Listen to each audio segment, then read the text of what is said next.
அதனால் முதலமைச்சருக்கு வெயில் தாங்காதார், அதனால் நேராக வண்டியை ஊட்டிக்கு வர்றா அப்படின்னு சொல்லிட்டு ஊட்டி குளிரில் போய் இதமாக பதமாக இருக்கலாம்னு அங்கே போயிட்டார்.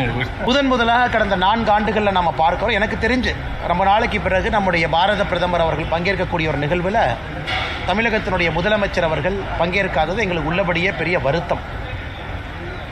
அதற்கு முதலமைச்சர் அவர்கள் சொல்லியிருக்கக்கூடிய காரணம் கூட ஏற்புடையது கிடையாது. பிரதமர் அவங்க வர்றாங்கன்னு தெரியும். அதுவும் பிப்ரவரி மாதத்திலிருந்தே பாம்பன் பாலம் திறப்பு விழாவிற்காக நாட்கள் குறிக்கிறாங்கன்னு நமக்கு தெரியும். மாநில அரசோடு பேசுகிறாங்கன்னு தெரியும்.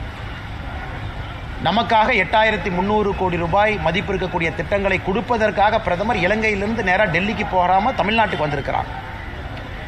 அப்படி இருக்கும் பொழுது பிரதமரை வரவேற்க வேண்டியது மாநிலத்தினுடைய நம்முடைய பிரதிநிதியாக இருக்கக்கூடிய முதல்வர் அவருடைய தலையாய கடமை. ஆனால் முதல்வர் அவர்கள் இதில் அரசியல் செய்து, ஏன்னா வெயில் ராமேஸ்வரத்தில் அதிகமாக இருக்குன்னு ஊட்டிக்கு போயிட்டார். ராமேஸ்வரத்தில் வெயில் 40 டிகிரின்னு நினைக்கிறேன், நல்ல வெயில். அதனால் முதலமைச்சருக்கு வெயில் தாங்காதார், அதனால் நேராக வண்டியை ஊட்டிக்கு வர்றா அப்படின்னு சொல்லிட்டு ஊட்டி குளிரில் போய் இதமாக பதமாக இருக்கலாம்னு அங்கே போயிட்டார். அதனால் இதை பாரதிய ஜனதா கட்சி நாங்கள் வன்மையாக கண்டிக்கின்றோம். ஏன்னா முதல்வர் தன்னுடைய கடமையை செய்ய இன்று தவறிவிட்டார்.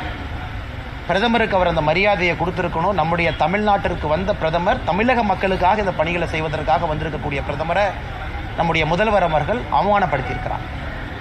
அதற்கு நம்முடைய முதல்வர் அவர்கள் மன்னிப்பு கேட்கணும், தமிழக மக்கள்கிட்ட மன்னிப்பு கேட்கணும்.